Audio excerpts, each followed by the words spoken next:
Uh, I hate my life so much. These days, I've been digging and chopping more and more.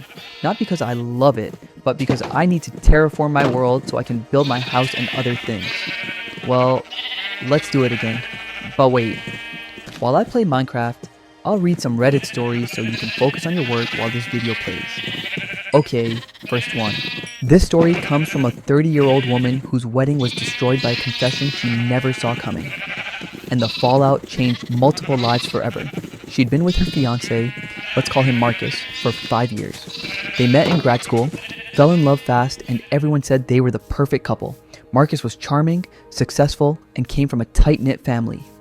His best friend since childhood, David, was going to be his best man. She'd gotten to know David well over the years, considered him a friend too, and there was never any weirdness between them. The wedding was planned for 8 months. Big venue, 200 guests, the works. Both families were involved, excited, contributing financially. Her parents had saved for years to help pay for it. Everything was going perfectly. The rehearsal dinner went smoothly. Everyone was happy and celebrating, and she went to bed the night before her wedding, feeling like the luckiest woman alive. The wedding day started beautifully. Hair and makeup went perfectly. Her dress fit like a dream. The weather was gorgeous. She was in the bridal suite with her bridesmaids, feeling that mix of excitement and nerves that every bride feels. Her maid of honor kept making jokes about cold feet, but she had none. She was completely sure about Marcus. The ceremony was set to start at 4 in the afternoon. At 3:30, there was a knock on the bridal suite door. One of the groomsmen was there, looking absolutely panicked, saying she needed to come to the groom's suite immediately. Something had happened with Marcus. Her first thought was that he was sick or hurt. She rushed down the hall still in her wedding dress, bridesmaids following behind her. When she got to the groom's suite, Marcus was sitting on a couch looking completely shell-shocked. David, the best man, was standing by the window looking like he might throw up. Marcus looked up at her and said, "We need to call off the wedding." She thought she'd misheard. They were literally 30 minutes away from walking down the aisle. 200 people were already seated in the ceremony space. What was he talking about? David stepped forward and said he needed to tell her something, and what came out of his mouth made her knees buckle. David confessed that he was in love with Marcus. Had been for years. He'd kept it secret, suffered in silence, supported Marcus through their entire relationship, hoping the feelings would fade, but they hadn't. And he couldn't stand there as best man and watch Marcus marry someone else without saying something. But it got worse. David didn't just confess his feelings. He confessed that 3 months earlier, at Marcus's bachelor party, they'd gotten drunk and hooked up. It had happened once, in a hotel room after everyone else had passed out. Marcus had been blackout drunk and claimed he barely remembered it. David had been carrying the guilt ever since. She stood there in her wedding, dress, veil, and all, processing what she was hearing. Her fiancé had cheated on her with his best man, his male best man, which added a whole other layer of confusion because Marcus had never indicated he was anything other than straight. Marcus was crying, apologizing, saying he'd been too drunk to remember most of it, but David had told him what happened the next day. He said he'd wanted to tell her but was terrified of losing her, convinced himself it was a drunken mistake that didn't mean anything. He'd planned to bury it forever, but David couldn't live with the secret anymore, and he'd chosen to confess 30 minutes before the wedding, in front of the groomsmen, with 200 guests waiting outside. She didn't know what to feel. Betrayal, humiliation, confusion, anger, everything at once. She asked Marcus point blank if he had feelings for David, if this was more than just a drunken hookup. Marcus swore he didn't, said he loved her, that he wanted to marry her, that David's confession had blindsided him too. But David stood there crying, saying it wasn't just him, that Marcus had reciprocated that night, that there was something real between them even if Marcus was too scared to admit it. The groomsmen were standing around looking horrified and uncomfortable. Her bridesmaids had followed her in and were witnessing this entire disaster, and she had to make a decision right then about whether to go through with the wedding. She called it off. What else could she do? Even if Marcus was telling the truth about being too drunk to remember, even if it really was just a mistake, she couldn't walk down that aisle 30 minutes after finding out her fiancé had cheated on her. And the fact that it was with David, his best friend, someone who would have been a permanent part of their lives, made it impossible to ignore. They had to tell 200 guests that the wedding was canceled. Her father made the announcement, kept it vague, said there had been a family emergency and the wedding couldn't proceed. People were confused and concerned. Some guests left immediately, others lingered trying to figure out what happened. Within hours, the real story leaked. Someone in the wedding party talked. And by that evening, rumors were spreading. By the next day, everyone knew. Her fiancé cheated with the best man.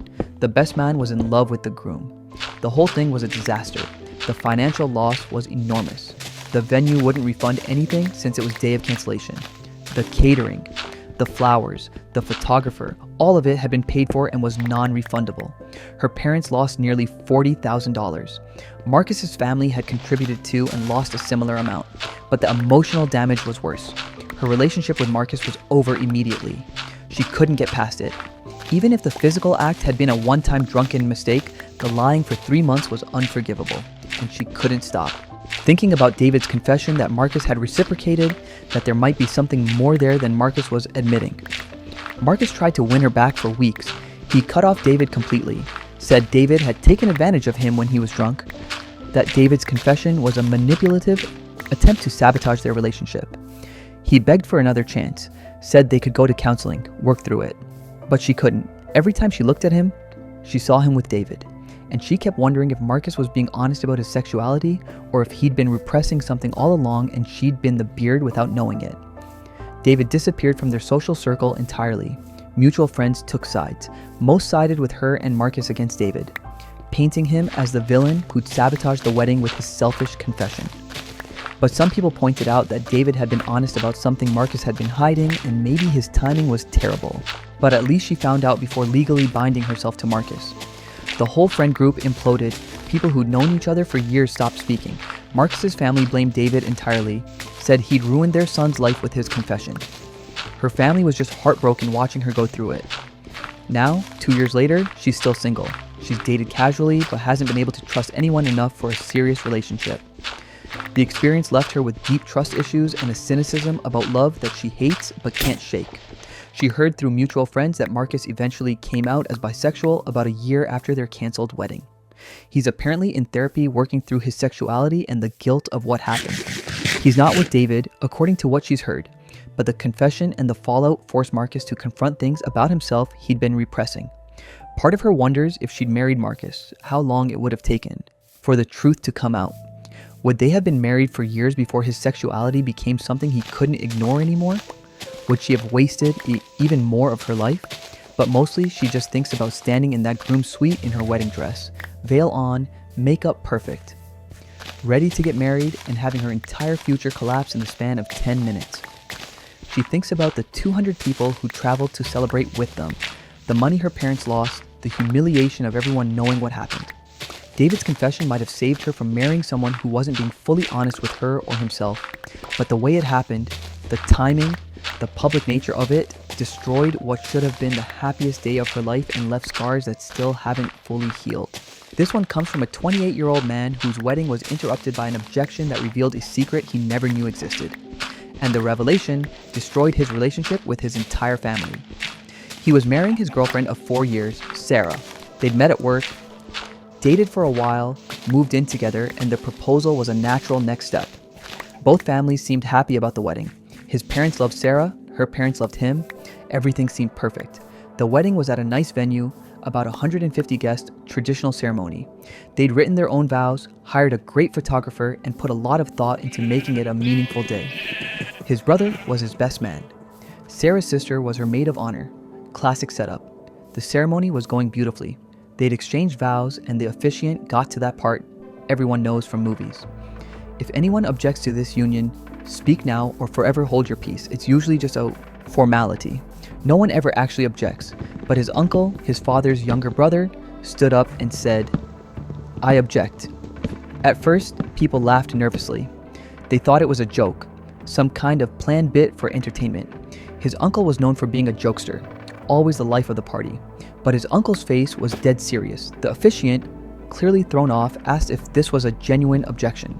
His uncle said yes, it was. He said he had information that needed to be shared before this marriage could proceed. The room went completely silent. He looked at Sarah, who looked as confused as he felt. His parents looked mortified. His mother was shaking her head at his uncle, mouthing something he couldn't make out. His uncle said, "Sarah is already married. She's been married for 6 years and never got divorced." The entire room erupted. Sarah went pale. He stood there in shock, not processing what he'd just heard. Sarah tried to say something but couldn't get words out. Her parents looked furious but not surprised, which told him something terrible. His uncle continued.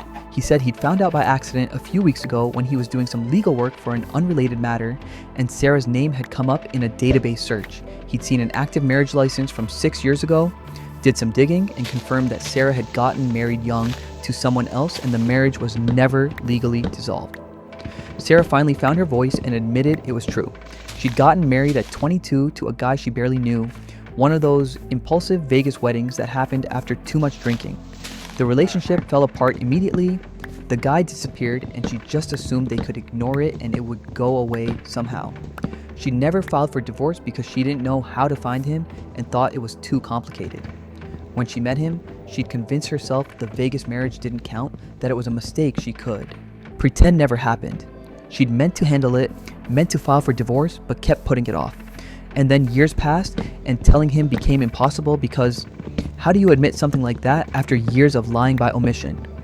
He was standing at the altar in a room full of people, finding out that his marriage was about to be illegal because his bride was already married to someone else. The humiliation was crushing. He called off the ceremony right there. What else could he do? They couldn't legally get married anyway. Sarah was crying, apologizing, begging to talk privately.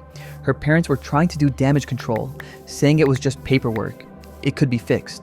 But it wasn't just paperwork. It was a massive lie that she'd maintained for their entire relationship. She'd said yes to his proposal, knowing she was already married. She'd helped plan a wedding, knowing it couldn't legally happen. She'd let his family spend money, let guests travel, let everyone get invested in a ceremony that was fraudulent from the start. The guests were ushered out in chaos. Some people were angry on his behalf.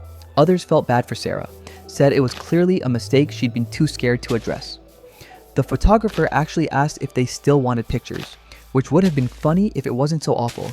His parents were furious with his uncle for making a scene at the wedding instead of telling them privately beforehand.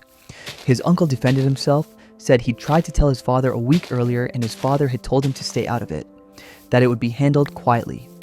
His father had apparently known for a week and hadn't told him. That betrayal from his father might have hurt worse than Sarah's lie. His own father had known his wedding was invalid and let him proceed anyway, planning to deal with it after the fact somehow. He left the venue still in his tuxedo, got in his car, and drove to a friend's house. He didn't go home because home was the apartment he shared with Sarah, and he couldn't face her. Over the next few days, the full extent of the situation came out. Sarah's first husband wasn't just someone who disappeared. She knew exactly where he was. He was living in another state, had remarried himself, and also apparently thought their Vegas marriage didn't count or had been annulled somehow. Neither of them had done any actual legal work to end it. Sarah hired a lawyer and started divorce proceedings immediately, but the process would take months, maybe longer, since her first husband was in another state and there were jurisdictional issues. Even in the best case scenario, they couldn't legally get married for at least 6 months. But the legal timeline wasn't really the issue. The issue was trust. She lied to him for 4 years. Every conversation they'd had about marriage, about their future, about building a life together, she'd been keeping this massive secret. She'd filled out marriage license paperwork with him knowing it was fraudulent.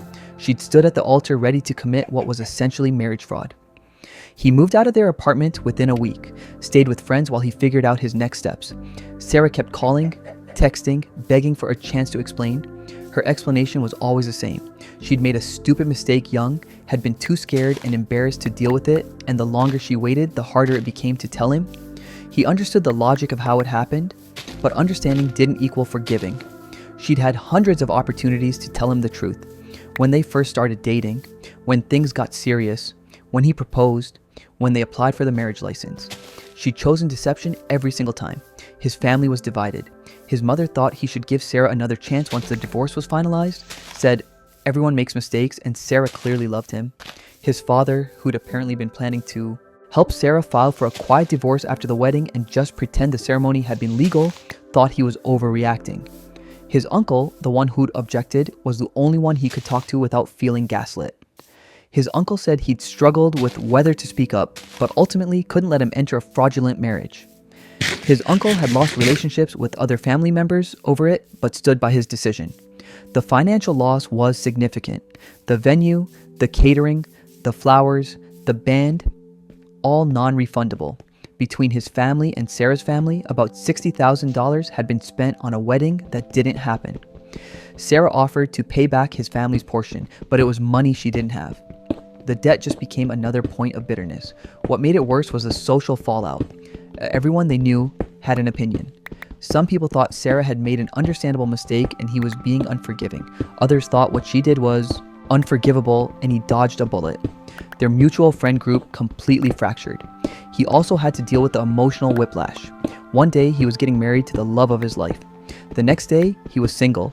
His relationship was over and he was questioning whether anything about their 4 years together had been real. Sarah's divorce from her first husband took 8 months to finalize.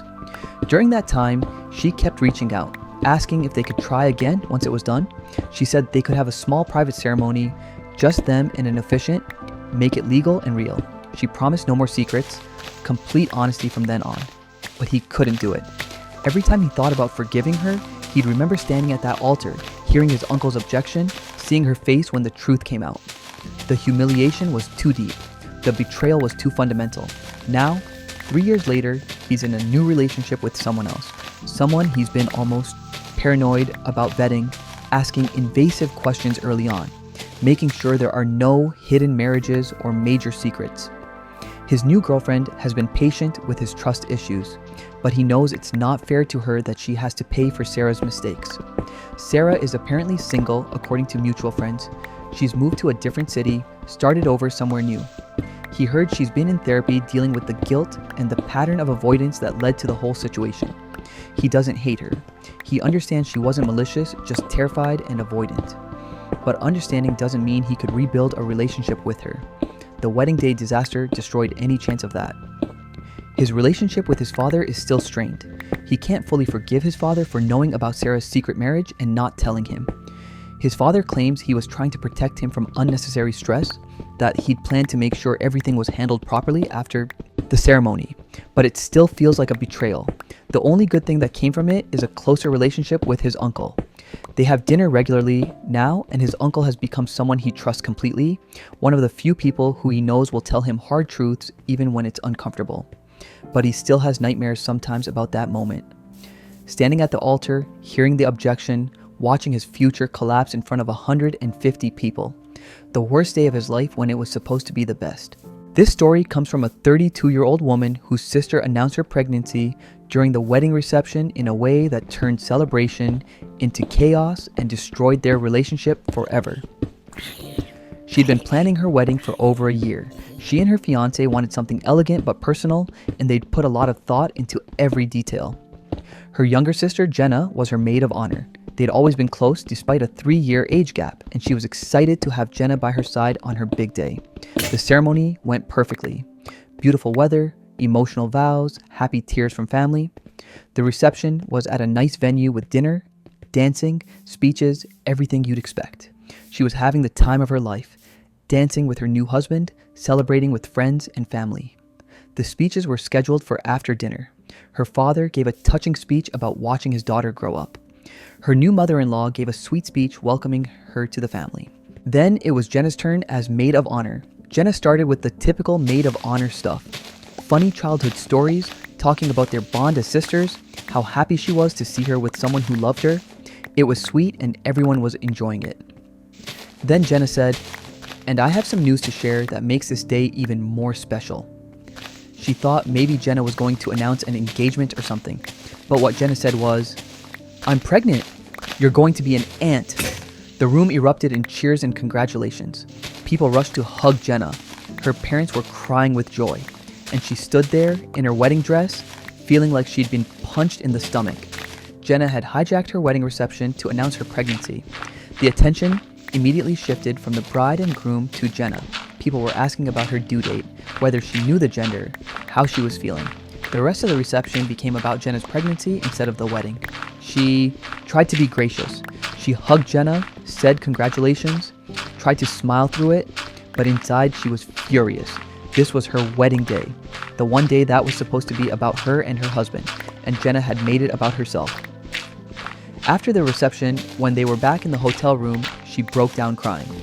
Her husband was furious on her behalf, said Jenna's announcement was incredibly selfish and inappropriate. He wanted to call Jenna right then and confront her, but she stopped him. She needed time to process how she felt before having that conversation. The next day, still on what was supposed to be the beginning of their honeymoon, she called Jenna. She tried to be calm and explain how hurt she was that Jenna had announced her pregnancy at the wedding without asking first, and how it had overshadowed what was supposed to be her special day. Jenna's response made everything worse. She said she didn't see what the big deal was, that it was good news and everyone was happy. She said she thought it would make the day even more special to share the joy with family all in one place. She accused her of being selfish for not being happy about becoming an aunt. She tried to explain that she was happy about the pregnancy, but the timing and the public announcement at her wedding reception was inappropriate. Jenna got defensive, said she was making drama out of nothing and that she should be grateful. Jenna even came to the wedding since she was dealing with morning sickness. The conversation ended badly. They didn't speak for the rest of what was supposed to be her honeymoon, and when they got back, the family drama was waiting. Her mother called and said she was being too sensitive, that Jenna's pregnancy was a blessing and she should be happy for her sister instead of making it about herself. Her father was more sympathetic but still thought she should let it go and not create family conflict over it. But she couldn't let it go. It wasn't just about the announcement itself. It was about Jenna's complete lack of understanding about why it was wrong. Jenna genuinely didn't see the problem with hijacking someone else's wedding to make an announcement about herself. She started looking back at their relationship with new perspective. How many times had Jenna made things about herself?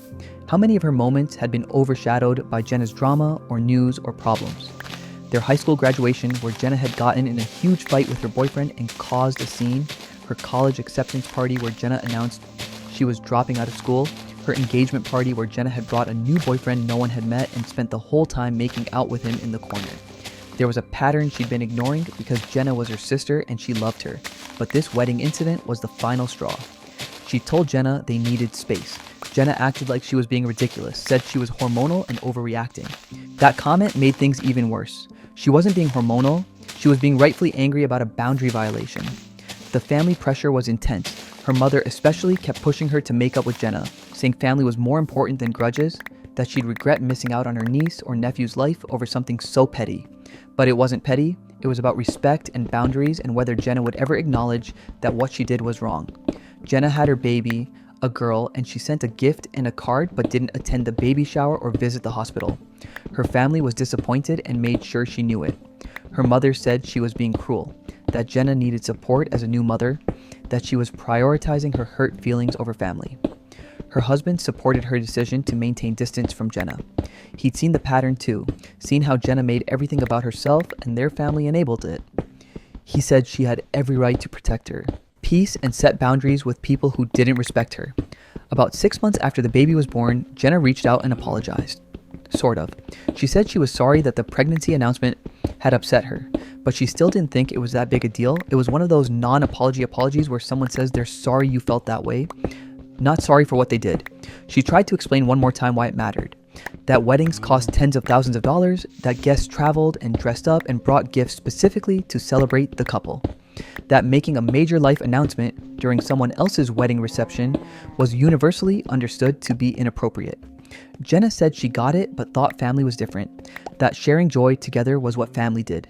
She accused her again of being selfish and making everything about herself, which was rich coming from Jenna. They've maintained a distant, cordial relationship since then. They see each other at family events, exchange pleasantries, but the closeness is gone. Her niece is now 2 years old and she's met her maybe 5 times. Her mother guilts her constantly about not being more involved in her niece's life, but she can't pretend nothing happened. Every time she looks at photos from her wedding reception, she sees the moment when everyone's attention shifted to Jenna. The photographer even captured pictures of everyone crowding around Jenna while she and her husband stood awkwardly to the side. Those were supposed to be pictures of people celebrating their marriage. Instead, they're documentation of the moment her sister made her wedding about herself. Some people think she's holding a grudge over something that happened in one moment and she should move on. But to her, it wasn't one moment. It was the culmination of a lifetime of Jenna's self-centered behavior and her family enabling of it. Her wedding day should have been perfect. Instead, it's a painful memory of betrayal and disappointment, and she's not sure she'll ever fully forgive Jenna for taking that away from her. This story comes from a 29-year-old man whose wedding turned into a nightmare because of venue problems that spiraled into a legal battle and destroyed his relationship with his best friend. He and his fiancée had booked their dream venue a year in advance. It was a beautiful historic estate with gardens, exactly what they wanted. The venue was expensive, but they'd saved up and it felt worth it for the perfect wedding. They paid a substantial deposit, signed a contract, and started planning everything around that location. His best friend, Kyle, was going to be his best man. Kyle worked in event planning and had offered to help coordinate some of the wedding logistics. He helped negotiate with vendors, kept track of timelines, and generally made himself useful. It was great having someone experienced helping out. About 2 months before the wedding, the venue contacted them with devastating news. There had been a fire in the main building. No one was hurt, but the damage was extensive. The venue would be closed for renovations for at least 6 months. Their wedding couldn't happen there. They were panicking. 2 months wasn't enough time to find a comparable venue. Everything was booked. Their invitations had already gone out with the location printed on them. They had 200 guests expecting to attend a wedding at a specific place. Kyle jumped in to help. He said he had connections in the industry and could find them something. He worked frantically making calls, and within a week, he'd found an alternative venue that could accommodate them on their date. It wasn't as nice as the original, but it was available and it was something. The new venue required a deposit immediately to hold the date. Kyle said he'd handled the paperwork, had reviewed the contract, and everything was good. They were stressed and grateful, so they trusted him completely. They paid the deposit, told their guests about the location change, and tried to salvage their wedding plans. The original venue refunded their deposit minus a small processing fee, which was fair given the circumstances. They put that money toward the new venue and other wedding expenses. But 3 weeks before the wedding, they got a call from the new venue saying there was a problem with their booking. According to the venue, the contract Kyle had negotiated had several issues. The price Kyle had quoted them was significantly lower than what the venue actually charged. The date was tentatively held but not confirmed, and several of the services they thought were included actually cost extra. When they looked at the contract Kyle had given them to sign compared to what the venue had on file, there were discrepancies. The contract they'd signed had been modified somehow, either by Kyle or by someone at the venue, and what they'd agreed to wasn't what the venue was prepared to provide. They confronted Kyle, thinking maybe there'd been a miscommunication or an error somewhere. Kyle admitted he'd made some mistakes in the negotiation. He'd been so focused on finding them any available venue that he'd agreed to terms he probably shouldn't have and hadn't read the fine print carefully. But it was worse than just mistakes. When they dug deeper, they found out Kyle had been getting a kickback from the venue.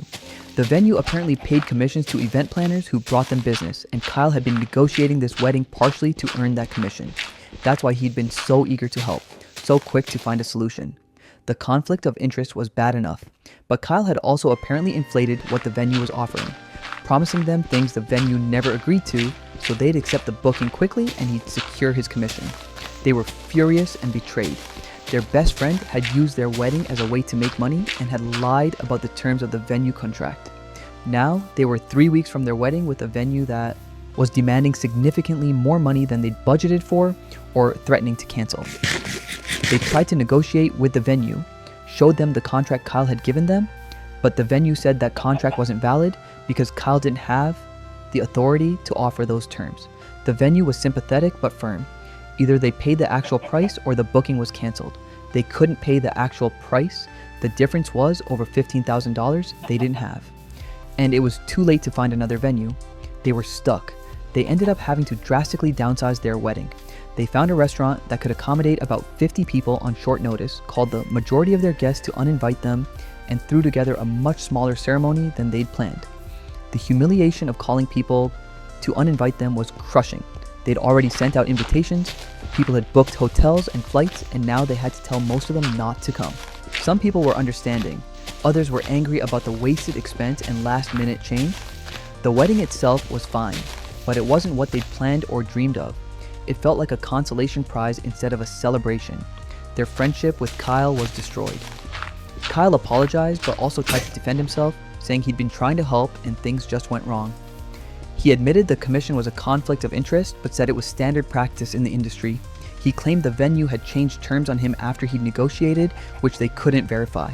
But even if Kyle's version was true, he'd still put his commission above their interest and hadn't been transparent. They couldn't trust him anymore. The financial loss was significant. between the original deposit they lost processing fees on, the new venue deposit that went nowhere, and the money spent on invitations and planning for a wedding that didn't happen as planned, they were out over $20,000. They considered legal action against Kyle or the venue, but lawyers told them it would be expensive and uncertain. The contracts were messy, there were he said, she said elements, and even if they won, collecting damages would be difficult, so they had to just accept the loss and move on.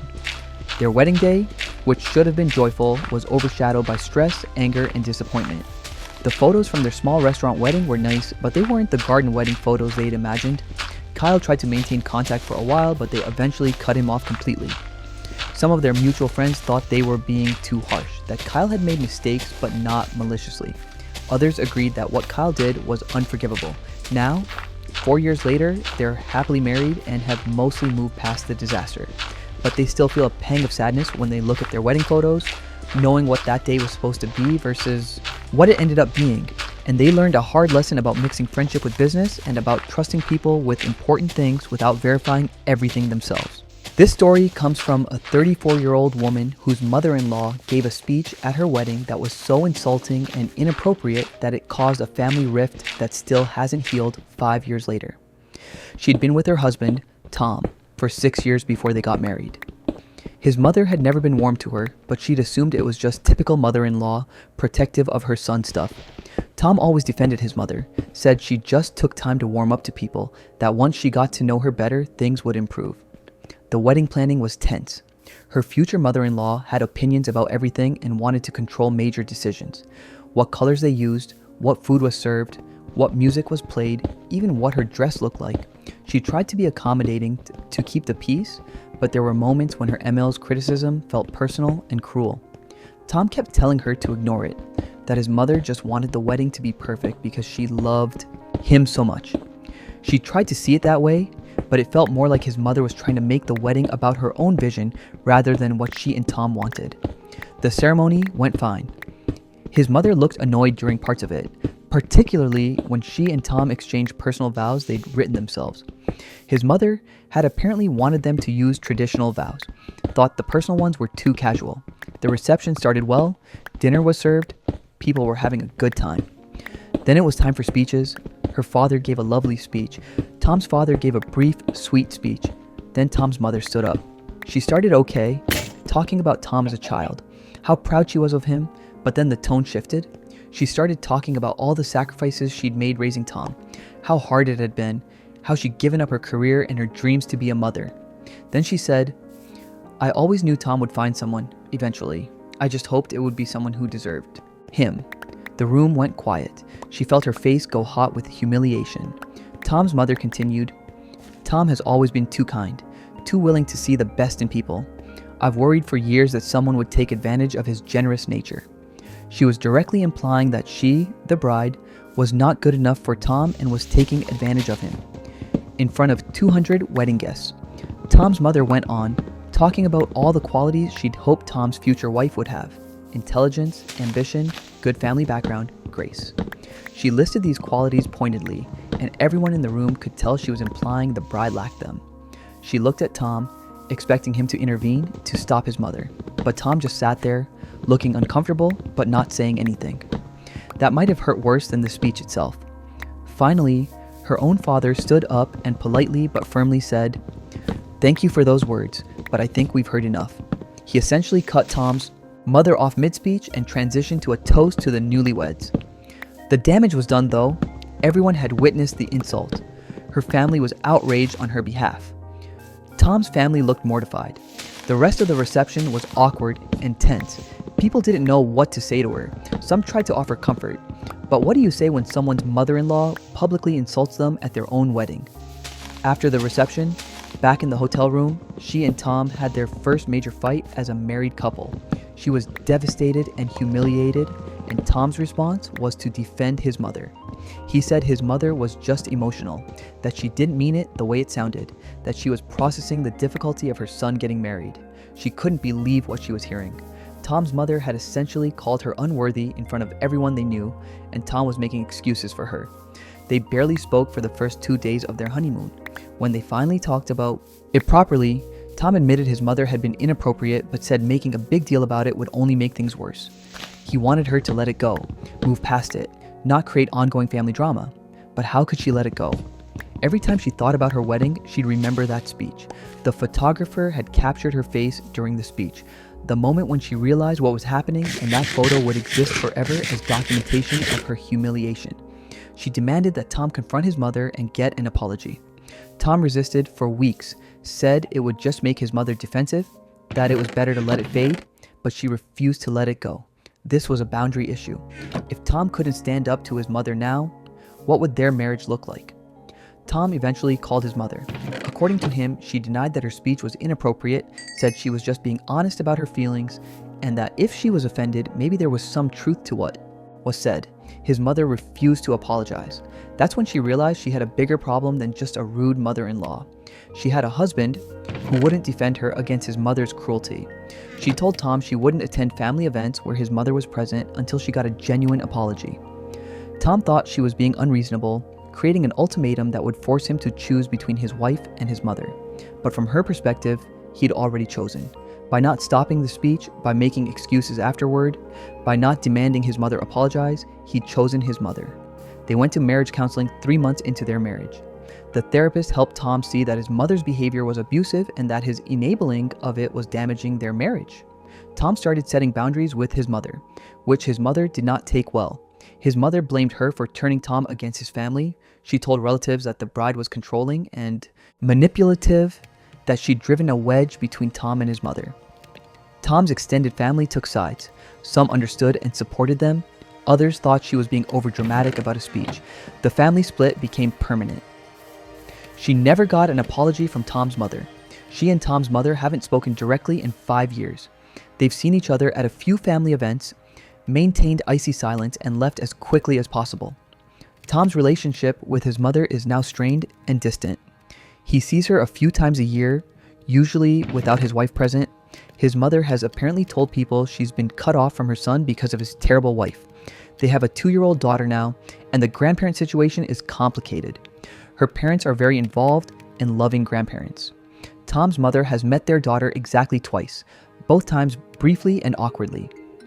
Tom's mother has made no effort to build a relationship with her granddaughter, apparently still punishing them for not accepting her behavior. Some people tell her she should make peace for the sake of her daughter having a relationship with her grandmother, but she refuses to expose her daughter to someone who was cruel to her mother and never apologized for it. She doesn't want her daughter learning that women should accept disrespect to keep the peace. Her wedding day, which should have been one of the happiest days of her life, is now a painful memory. She can't look at the wedding video because the speech is in there. The professional photographer tried to edit the photos to avoid showing her reaction during the speech, but she knows what was happening in those moments. Tom has apologized hundreds of times for not stopping his mother, for not defending her in the moment. He's in individual therapy now, dealing with his upbringing and learning to recognize the patterns of emotional abuse his mother used on him his entire life. Their marriage is solid now, but those first 2 years were rough. The wedding disaster forced them to confront issues that probably would have destroyed their marriage eventually if left unaddressed. In a weird way, his mother's cruel speech was a gift because it made the problems impossible to ignore. But she still wishes it hadn't happened.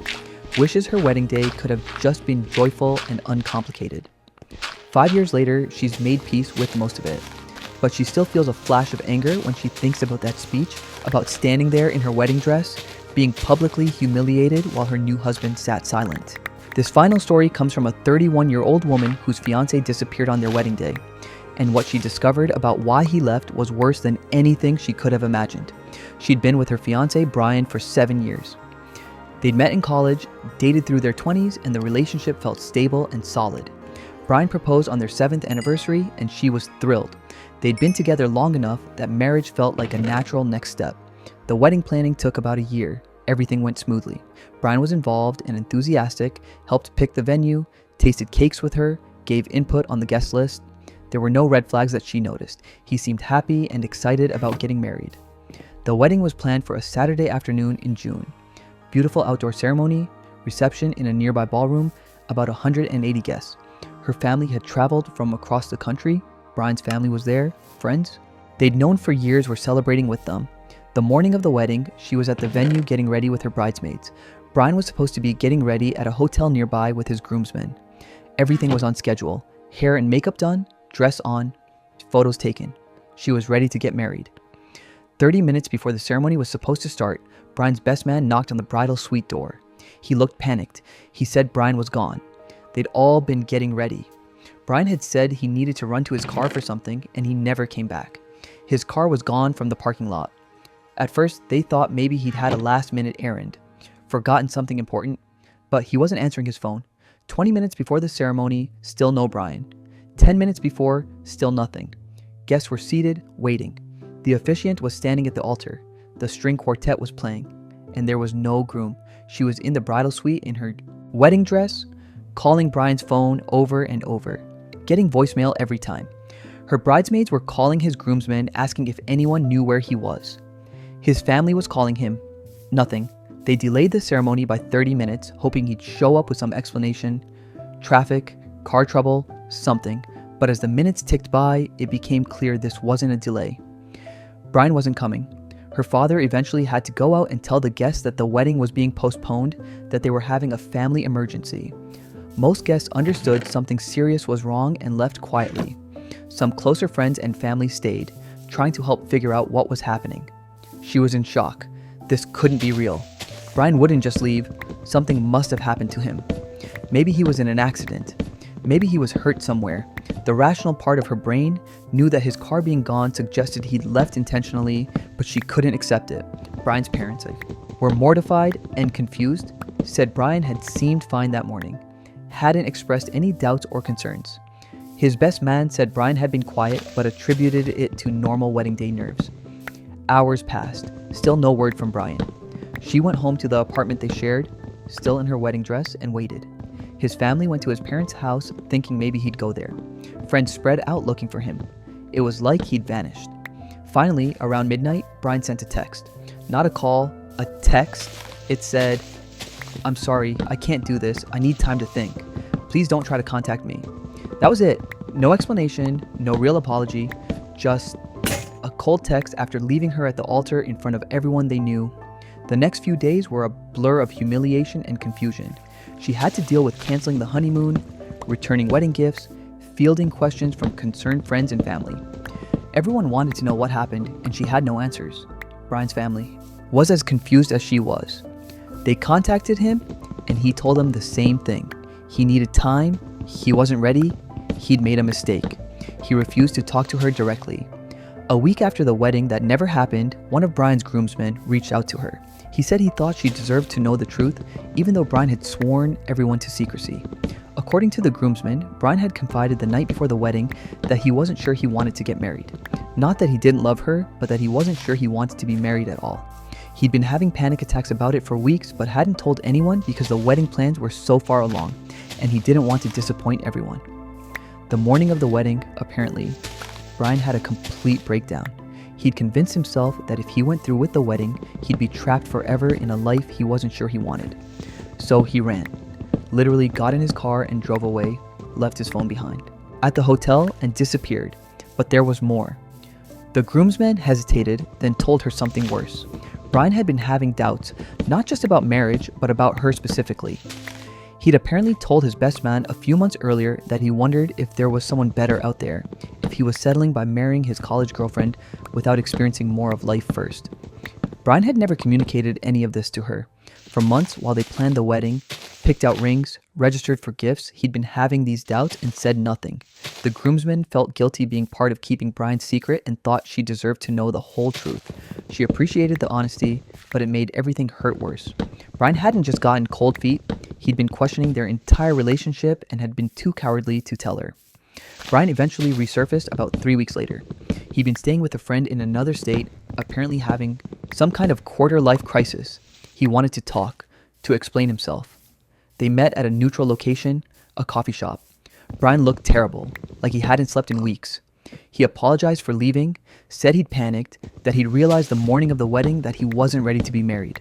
He said he still loved her but needed to figure out what he wanted from life. She asked him point blank, "Was there someone else?" Brian admitted that a few months before the wedding, he'd reconnected with an ex-girlfriend on social media. They'd been messaging. Nothing physical, but it had made him question whether he was making the right choice marrying her. So not only had Brian abandoned her at the altar, but he'd done it partially because he was emotionally involved with an ex. The betrayal was layered and devastating. Brian wanted to know if they could work things out. Maybe try couples counseling. Take a break from the engagement but stay together. He actually thought there was a possibility she'd take him back after what he'd done. She told him no, absolutely not.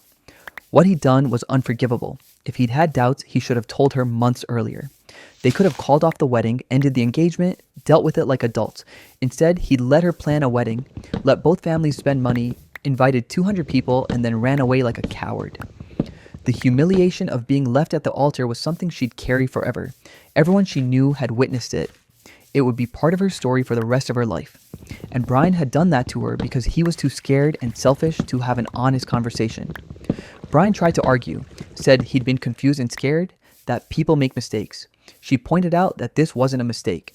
A mistake is forgetting to send an invitation or misspelling something. This was a series of deliberate choices over months that culminated in the worst day of her life. She walked out of that coffee shop and never spoke to Brian again. Blocked him on everything, refused to see him when he showed up at her apartment, told his family she wanted no contact. The financial loss was enormous. The venue, the catering, the photographer, the flowers, the dress, the honeymoon, all of it non-refundable. Between her family and Brian's family, over $70,000 had been spent on a wedding that didn't happen.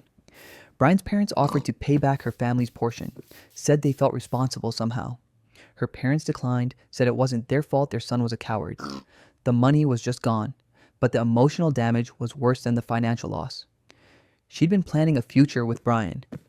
They talked about buying a house, having kids, building a life together. All of that evaporated in one morning, and she had to rebuild her sense of self after being abandoned in such a public, humiliating way. The dating scene after that was rough. She had trust issues, was terrified of getting serious with anyone. Every relationship felt risky because what if they left too? What if she invested years again and ended up abandoned? She went to therapy, worked through the trauma of what happened. Her therapist helped her see that Brian's actions were about his issues, not her. But knowing that, intellectually didn't make it hurt less emotionally. Now, 3 years later, she's in a new relationship with someone who seems genuinely committed and communicative. But she's been cautious about escalating things.